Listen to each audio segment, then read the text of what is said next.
ఈ రోజు వరకు నా వీడియోస్ చూస్తూ నన్ను సపోర్ట్ చేసుకుంటూ వచ్చిన మీ అందరికీ నా నమస్కారాలు. Hi friends, welcome to SS astrology. మనం ఈ వీడియోలో డిస్కస్ చేయబోయే టాపిక్ ఏంటంటే రెమెడీస్ అనేవి అసలు పనిచేస్తాయా లేదా అనే విషయాన్ని అయితే మనం చూద్దాం. ఇప్పటివరకు నేను చేసిన వీడియోస్లో ఈ వీడియో అనేది one of the most important వీడియోగా చెప్పచ్చు. ఎందుకంటే జ్యోతిష్యం అసలు మనం ఎందుకు నేర్చుకున్నాం అంటే మన లైఫ్ని ప్రెడిక్షన్ చేసుకోవడానికి కదా. అసలు ఒక్కోసారి కొన్ని విషయాల్లో ఆ వచ్చే ప్రెడిక్షన్స్లో నెగిటివ్ రిజల్ట్స్ కనుక ఉన్నట్లయితే మనం అప్పుడు ఈ రెమెడీస్ అనేవి చేస్తాం కదా. ఓన్లీ మనం ఈ వీడియోలో ఆ రెమెడీస్ అనేవి పనిచేస్తాయా లేదా అని మాత్రమే కాదు, అసలు ఎప్పుడు పనిచేస్తాయి, ఏం చేస్తే పనిచేస్తాయి, ఎప్పుడు పనిచేయవు, ముందుగా నేను అందరికీ తెలియజేయాల్సిన విషయం ఏంటంటే మన కర్మ ఆధారంగానే ఈ జన్మలో ఈవెంట్స్ అనేవి ఉంటూ ఉంటాయి కాబట్టి సో రెమెడీస్ చేస్తే మనకి ఆ వచ్చే నెగిటివ్ కర్మ అనేది తొలగిపోతుంది అనే నమ్మకం అనేది అందరికీ ఉంటుంది. ముందుగా అసలు ఆ నమ్మకాన్ని వదిలేయండి. డిఫాల్ట్గా మనకు జాతకం నుంచి వచ్చే నెగిటివ్ రిజల్ట్స్ని ఎటువంటి రెమెడీస్ అనేవి కంప్లీట్గా అయితే పోగొట్టలేవు.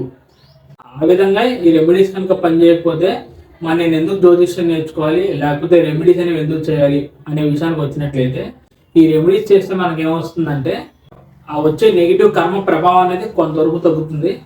అంటే ఒక రకంగా చెప్పాలంటే ఏదో పెద్ద యాక్సిడెంట్ అవ్వాల్సింది చిన్న యాక్సిడెంట్తో పోవడం కానీ, అలాగే మీ జీవించే విధానంలో కూడా మార్పులు అనేవి వస్తూ ఉంటాయి అన్నమాట. మనం ఈ రెమెడీస్ కనుక శ్రద్ధగా చేసినట్లయితే శారీరకంగా కానీ మానసికంగా మనకి ప్రశాంతత అనేది వస్తుంది అన్నమాట. ఈ చేసే రెమెడీస్ అనేవి ఎన్ని రకాలు ఉన్నాయి అనే విషయాన్ని మనం వద్దాం. సో ఫస్ట్ ఏంటంటే మంత్రం అన్నమాట. మనకు ఒక గ్రహం అనేది నెగిటివ్గా ఉంది, సో ఆ గ్రహానికి సంబంధించిన ఏదైనా మంత్రం కానీ, లేకపోతే ఆ గ్రహానికి అధిపతి అయిన దేవుడు ఉంటాడు కదా, సో ఆయనకు సంబంధించిన ఏదైనా మంత్రం చేసి రెమెడీ అనేది చేసుకోవడం. తర్వాత పద్ధతి ఏంటంటే దానాలు ఇవ్వడం అనమాట. దానాలు అంటే ఏంటంటే శని గ్రహానికి నల్ల నువ్వులని, రాహుకి మినుములని ఇలా ఉంటాయి కదా, ఇటువంటి దానాలు ఇచ్చి నెగిటివ్ కర్మను తొలగించుకోవడం. లేకపోతే ఏదైనా దైవాన్ని బలంగా ఉపాసన చేయడం, ఏదైనా వ్రతాలు ఆచరించడం, ఈ విధంగా చేసినా రెమెడీస్గా పనిచేస్తాయి. ఇక చివరిగా చేసే విధానం ఏంటంటే నా టైం అనేది పాజిటివ్గా ఉన్నా నెగిటివ్గా ఉన్నా ఇలాగే నేను ధర్మంగా న్యాయంగా దేవుడి పట్ల విశ్వాసంగా ఉంటాను అనే సాత్వికమైన పద్ధతులు ఉండడం కానీ. ఇక చివరిలో చేసే రెమెడీ ఏంటంటే కొంతమంది ఏం చెప్తారంటే ఈ గ్రహం బాగాలేదు కాబట్టి ఈ జాతిరాయి పెట్టుకో అని అయితే సజెషన్ అనేది ఇస్తూ ఉంటారు. సో నేనైతే ప్రాక్టికల్గా జంప్షన్ పెట్టుకోవడం వల్ల పాజిటివ్గా ఫలితాలు అయితే వచ్చాయి అనే విషయాన్ని నేనైతే ఎక్స్పీరియన్స్ చేయలేదు కాబట్టి ఆ చివరి రెమెడీ గురించి నాకైతే క్లారిటీ లేదు. మీకు కనుక ఎక్స్పీరియన్స్ కనుక అయినట్లయితే మీరు తప్పకుండా ఫాలో అవ్వచ్చు. సో రెమెడీస్ చేసే మార్గాలు ఏంటి అనే విషయం మీకు క్లారిటీ అయితే వచ్చింది కదా. ఇప్పుడు మనం ఏం చేద్దామంటే ఈ మార్గాలు అనేవి మనం ఎంచుకున్నాం బాగానే ఉంది, మరి అది చేసిన రెమెడీస్ అనేది పని చేయట్లేదు, అసలు రెమెడీస్ ఎప్పుడు పని చేస్తాయి అనే విషయాలు మనం వద్దాం. దీనికి కొద్దిగా డిఫాల్ట్గా ఫండమెంటల్ రూల్స్ అనేవి ఉన్నాయి, అవి ఏంటో ఒక్కొక్కరిగా చెప్తాను. ముందుగా మనం రెమెడీస్ చేసే ఏ గ్రహం అయినా ఆ గ్రహం అనేది మన లగ్నానికి శుభుడై ఉండాలన్నమాట. మనం ప్రతి విషయాన్ని ప్రాక్టికల్గా ఒక ఎగ్జాంపుల్ తీసుకుని డిస్కస్ చేద్దాం, అప్పుడు మీకు ఇంకా క్లారిటీ అనేది వస్తుంది.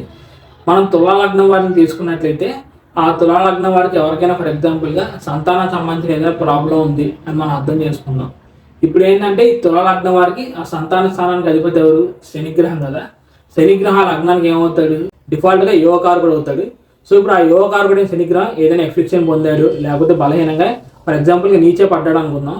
ఈ విధంగా శనిగ్రహం బలహీనంగా ఉండడం వల్ల సంతానానికి ఇబ్బంది అవుతుంది అని అనుకున్నప్పుడు మనం సాటర్న్కి రెమెడీస్ కనుక చేసినట్లయితే తప్పకుండా వర్కౌట్ అయ్యేదానికి ఎక్కువగా అవకాశాలు ఉంటాయి. ఎందుకంటే డిఫాల్ట్గా ఆయన లగ్నానికి యువకారకుడు శుభుడు కాబట్టి. ఇది ఫస్ట్ పాయింట్. ఇప్పుడు సెకండ్ పాయింట్ ఏంటంటే ఫర్ ఎగ్జాంపుల్గా మీకు ఒక గ్రహం అనేది చాట్లో బాగా బలంగా ఉంది, కానీ ఆ బలంగా ఉన్న గ్రహానికి ఏమైందంటే అనుకోకుండా దుస్థానాలతో సంబంధం కానీ, లేకపోతే ఏదైనా నెగిటివ్ గ్రహాలతో ఎఫెక్షన్ అనేది వచ్చింది అనేది మనం భావిద్దాం. మనం ఇదే లగ్నాన్ని ఇదే శనిగ్రహాన్ని ఎగ్జాంపుల్గా తీసుకుందాం. ఫర్ ఎగ్జాంపుల్గా తులా లగ్నాన్ని శనిగ్రహం భాగ్యస్థానంలో ఉన్నాడు అనేది మనం భావిద్దాం. గ్రహం అనేది భాగ్యస్థానంలో మిత్రరాశిలో బలంగానే ఉంది, కానీ ఇక్కడ కేతువుతో ఎఫెక్షన్ అనేది వచ్చింది. ఫర్ ఎగ్జాంపుల్గా ఇక శనిగ్రహంలో నక్షత్రాధిపతి అయినవాడు కూడా చాట్లు ఏదైనా ఎఫెక్షన్ గురయ్యాడు అని మనం అనుకుందాం. ఇటువంటి సందర్భంలో ఏమవుతుందంటే ఇక డిఫాల్ట్గా శనిగ్రహం చతుర్థ పంచమాధిపతి అయ్యాడు కదా. సో ఆ చతుర్థానికి సంబంధించిన విషయాలు, ఆ పంచమానికి సంబంధించిన విషయాలు అంటే ఏదైనా ఇంటికి సంబంధించి కానీ, మదర్ హెల్త్ కానీ, లేకపోతే సంతానానికి సంబంధించిన విషయాల్లో ఈ పర్సన్స్ అనే వాళ్ళకి ఆ వచ్చే ఫలితాలు అనేవి ఆలస్యం అవుతూ ఉంటాయి అన్నమాట.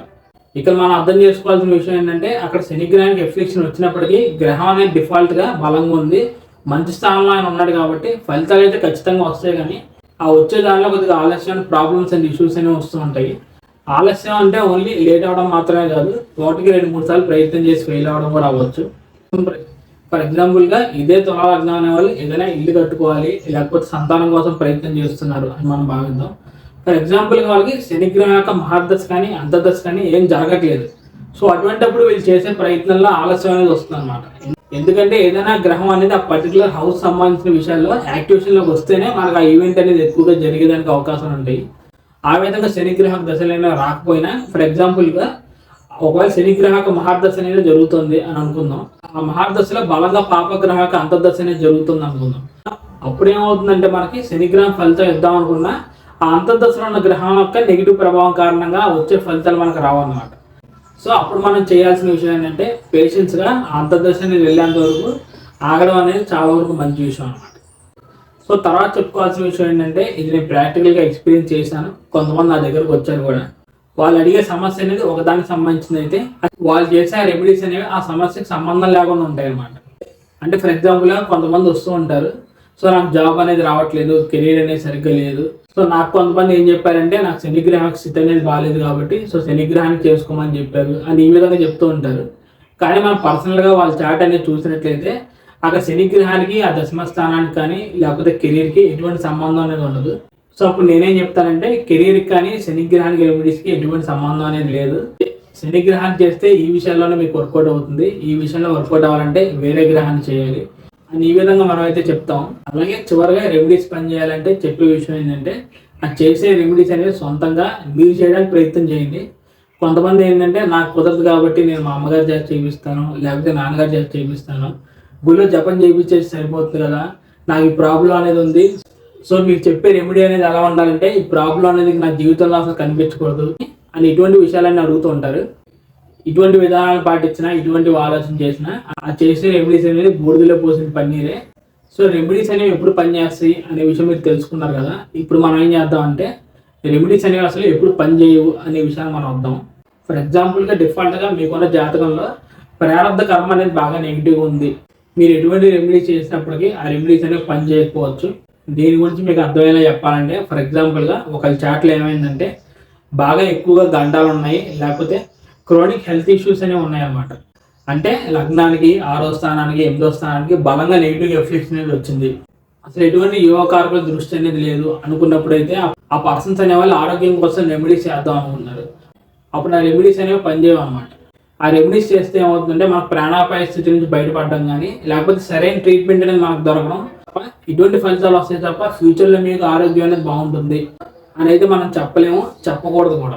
ఇంకా మీకు ప్రాక్టికల్గా కావాలంటే ఇదే తులా లగ్నం తీసుకుందాం. ఫర్ ఎగ్జాంపుల్ లగ్నాధిపతి అయిన శుక్రుడు సరిగ్గా లేడు, 6వ అధిపతి అయిన గురువు సరిగ్గా లేడు, 8వ అధిపతి అయిన బుధుడు సరిగ్గా లేడు. ఈ విధంగా ఈ 3 గ్రహాలు నెగిటివ్గా బలహీనంగా ఉంటూ ఏదైనా ఎఫ్లిక్షన్లో బలంగా కాకుండా వాళ్ళు ప్లేస్ అయినట్లయితే అప్పుడు తప్పకుండా పర్సన్ తినే వాళ్ళకి ఆరోగ్యం అనేది ఏమాత్రం సహకరించదు అని అయితే డైరెక్ట్గా మనం చెప్పేయచ్చు. ఇందులో ఎటువంటి మొహమాటం అనేది లేదు. తర్వాత సెకండ్ పాయింట్ ఏంటంటే మీరు రెమెడీ చేసే ఆ గ్రహం అనేది ఫర్ ఎగ్జాంపుల్గా మీ లగ్నానికి పాపగ్రహం కనుక అయినట్లయితే అప్పుడు ఆ రెమెడీస్ అనేవి అంత తొందరగా పనిచేయవు అనమాట. అంటే ఇదే తులా లగ్నం తీసుకుందాం. ఇక్కడ సప్తమాధిపతి కుజగ్రహం ఫర్ ఎగ్జాంపుల్గా ఈ తులా లగ్నం వారికి ఏదైనా బలహీన పడ్డాడు లేకపోతే ఎఫ్లిక్షన్లో ఉన్నాడు అని అయితే మనం అనుకుందాం. అప్పుడు మనం వాళ్ళకైతే డిఫాల్ట్గా ఏం చెప్పొచ్చు అంటే మీరు కుజగ్రహానికి రెమెడీస్ అనేవి చేసినప్పటికీ అక్కడ కుజగ్రహం స్థితి అనేది సరిగ్గా లేదు కాబట్టి మ్యారేజ్ అనేది ఆలస్యం వేయడానికి అవకాశాలు అనేవి ఉన్నాయి అని అయితే మనం చెప్పొచ్చు అన్నమాట. ఇక తర్వాత చెప్పుకోవాల్సిన విషయం ఏంటంటే కొంతమంది వస్తూ ఉంటారు నాకు ఈ ప్రాబ్లం అనేది ఉంది, సో నేను ఈ రాయి పెట్టుకోవచ్చా ఆ రాయి పెట్టుకోవచ్చా అని అడుగుతూ ఉంటారు. అది సరైన పద్ధతిలో సరైన విధానంగా చాట్ అనాలిసిస్ చేసి పెట్టుకుంటే బాగానే ఉంటుంది. కానీ సో ఈ గ్రహం నాకు బాగాలేదు సో నేను దీన్ని పెట్టేసుకుంటానంటే కుదరదు. ఫర్ ఎగ్జాంపుల్గా ఇదే తులా లగ్నం తీసుకుందాం. ద్వితీయ సప్తమాధిపతి వచ్చేది కుజగ్రహానికి వచ్చింది. సో ఇప్పుడు ఆ పర్సన్స్ అనే వాళ్ళు ఫర్ ఎగ్జాంపుల్గా మ్యారేజ్ అనేది అవ్వట్లేదు. సో నేను పగడం పెట్టేసుకుంటాను సార్ నాకు మ్యారేజ్ అనేది అయిపోతుంది కదా. ఇక డిఫాల్ట్గా ఈ కుజగ్రహం ఈ లగ్నానికి పాపగ్రహం పగడం పెట్టుకుంటే ఏమవుతుందంటే ఈ పర్సన్స్ కుంటే కోప ఆవేశాలు అనేవి ఇంకా పెరిగిపోతాయి తప్ప మ్యారేజ్ అనేది తొందరగా అయిపోవడం, ద్వితీయ స్థానానికి సప్తమ స్థానానికి శుభత్వం అనేది రావడం ఇటువంటివి ఏం పనిచేయవు అనమాట. ఇక తర్వాత చెప్పుకోవాల్సిన విషయం ఏంటంటే కొంతమంది వస్తూ ఉంటారు రెమెడీస్ అని అడుగుతారు. ఆ రెమెడీస్ వాళ్ళు ఎలా చేస్తారంటే సో ఖచ్చితంగా నాకు ఈ ఫలితం అనేది రావాలి అనే ఉద్దేశంతో రెమెడీస్ చేస్తారనమాట. అంటే ఫర్ ఎగ్జాంపుల్గా మీకు రాహుకేతు దోషం ఉంది, సో ఈ కాలసర్ప దోషం వల్ల మీ జీవితం అనేది ఎదగట్లేదు అని చెప్పినప్పుడు ఈ పర్సన్స్ అనే వాళ్ళు ఏం చేస్తారంటే రాహుకేతు పూజ అనేది ఏ శ్రీకాళహస్తిలోనో లేకపోతే ఎక్కడో చేయించుకుంటారు. సో వాళ్ళు ఏమనుకుంటారంటే బలంగా పూజ తర్వాత నా జీవితం అనేది ఎక్కడికో వెళ్ళిపోతుంది అని అయితే అనుకుంటారు.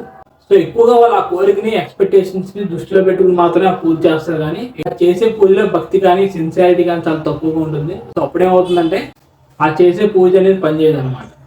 అదేంటండి, కాలసర్ప దోషం ఉంది, మరి ప్రాబ్లమే కదా, అందుకే కదా మీ దగ్గరకు వచ్చింది, అందుకే కదా మీరు రెమెడీ కూడా చెప్పింది, ఇది కూడా నేను ఎక్స్పెక్ట్ చేయడం తప్ప అంటే సో ఖచ్చితంగా తప్పే. ఎందుకంటే మనకు ఒక గ్రహం అనేది నెగిటివ్ ఉంది, మనకు ఆ కర్మ అనేది బాగాలేదు అనుకున్నప్పుడు మనం ఖచ్చితంగా దానికి సంబంధించిన విషయంలో మనం ఎక్కువ హై ఎక్స్పెక్టేషన్స్ అనేవి పెట్టుకోకూడదు అనమాట. మనం చేసే విధానం అనేది ఎలా ఉండాలంటే, నాకు ఈ గ్రహస్థితి అనేది బాగాలేదు, ఈ పూజ చేయాలి.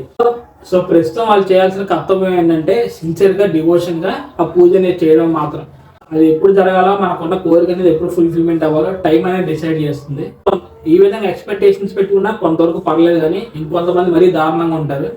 అది ఎలా అంటే, నాకు ఈ పూజల మీద రెమెడీస్ మీద అసలు నమ్మకం లేదండి, ఏదో మీరు చెప్పారు అని నేను చేస్తున్నాను, ఓకే లేకపోతే నాకేం జరగట్లేదు కదా, సో ఇది చేసి చూద్దాం ఏమవుతుందో చూద్దాం అని ఇటువంటి ఉద్దేశాలు పెట్టుకుని ఏదైనా పూజ చేయడం కానీ వ్రతం చేయడం కానీ ఇటువంటివి చేస్తుంటారు. సో ఇప్పుడు మనం కంప్లీట్గా 100% ఎఫర్ట్ పెట్టి చేస్తేనే ఆ ఫలితం అనేది వస్తుందో లేదో మనం చెప్పలేము. అలాంటిది వీళ్ళు డౌట్ఫుల్గా ఏదో తూచమంతరంగా చేస్తే ఆ ఫలితం అనేది ఎలా వస్తుందండి, అసలు రాదు కదా. సో ఇటువంటి విషయాలన్నీ మనం దృష్టిలో పెట్టుకోవాలి. ఫైనల్గా నేనైతే ఈ రెమెడీస్ గురించి ఏం చెప్తానంటే, ఈ రెమెడీస్ వల్ల ఎటువంటి గ్రహస్థితిలో మార్పు రాదు. మార్పు అనేది ఎవరిలో వస్తుందంటే ఓన్లీ మనలో మాత్రమే వస్తుంది. ఆ నెగిటివ్ సిచ్యువేషన్స్ కానీ, ఆ ఛాలెంజెస్ అండ్ ప్రాబ్లమ్స్ కానీ ఓవర్కమ్ చేసే కెపాసిటీ కానీ, ఆ పేషెన్స్ అనేది మనకు రావడం అనేది ఈ రెమెడీస్ వల్ల జరుగుతుంది. సో అందుకనే జనరల్గా అంటూ ఉంటారు కదా, మన టైం అనేది బాగాలేదు, సైలెంట్గా ఉండడం మంచిది. ఆ విధంగా కనుక ఉన్నట్లయితే ఆ నెగిటివ్ ఫేస్ అనేది పోయిన తర్వాత ఆటోమేటిక్గా మనకి శుభ ఫలితాలు అయితే వస్తాయి అన్నమాట. ఈ విధంగా టైం అనేది బాగున్నప్పుడు మాత్రమే పాజిటివ్ ఫలితాలు వస్తాయని చెప్పారు కదా. సో అయితే ఈ రెమెడీస్ ఎందుకు, జ్యోతిషం ఎందుకు, ఆ పాజిటివ్ టైం వచ్చేందుకు నేను వెయిట్ చేస్తాను అని అనుకున్నా కూడా ఒక రకమైన మూర్ఖత్వమే. ఎందుకంటే ఒక్కసారి మీకు ఆ పాజిటివ్ టైం వచ్చినప్పటికీ మీరు అనుకున్న పనులన్నీ అవ్వకపోవచ్చు. ఆ విధంగా కనుక జరిగినట్లయితే అప్పుడు జరుగుతున్న గ్రహదశల్లో ఏదో ప్రాబ్లమ్ ఉన్న ఇష్యూస్ అనేవి ఉంది. సో ఆ విధంగా ఐడెంటిఫికేషన్ పర్పస్ కోసమే ఈ జ్యోతిష్యాన్ని మనం ఉపయోగించుకుంటాం. అలాగే ప్రశ్న జాతకం ద్వారా కూడా మీరు అనుకున్న ఈవెంట్ అనేది అవుతుందో లేదో మనం చెప్పొచ్చు. ఈ విధంగా అనేక మార్గాలు అనేవి ఉన్నాయి. సో ఏది ఏమైనప్పటికీ ఈ రెమెడీస్ గురించి మీకు ఒక క్లారిటీ అనేది వచ్చిందని నేను భావిస్తున్నాను. సో ఇది ఫ్రెండ్స్ నా వీడియో అనేది. అసలు ఈ రెమెడీస్ అనేవి పనిచేస్తాయి లేదా, పనిచేస్తే ఎప్పుడు పనిచేస్తాయి, ఒకవేళ పని చేయకపోతే ఎందుకని పని చేయవు అనే విషయం గురించి నేనైతే కాన్సెప్ట్ సంబంధించిన అన్ని విషయాలు మీతో డిస్కస్ చేశానని భావిస్తున్నాను. ఇంకా మీకు దీనికి రిలేటెడ్గా ఏదైనా డౌట్స్ ఉంటే మీరు తప్పకుండా అడగచ్చు కామెంట్స్లో. So thank you friends, thank you for watching my video and thank you so much for your time. నా సైడ్ నుంచి చిన్న రిక్వెస్ట్ ఏంటంటే, ఈ వీడియో కనుక మీకు నచ్చినట్లయితే తప్పకుండా వీడియో లైక్ చేసి నా ఛానల్ సబ్స్క్రైబ్ చేసుకోండి. ఇక చివరిగా ఎవరైనా పర్సనల్గా చాట్ అనాలిసిస్ కోసం చూస్తున్నట్లయితే స్క్రీన్ మీద కనిపిస్తున్న నెంబర్కి మీరు సంప్రదించవచ్చు. ఇక వచ్చే అప్కమింగ్ వీడియోస్లో మరిన్ని ఇంట్రెస్టింగ్ వీడియోస్తో మనం అయితే కలుద్దాం. అప్పటి వరకు bye friends, see you very soon and Jai Hind.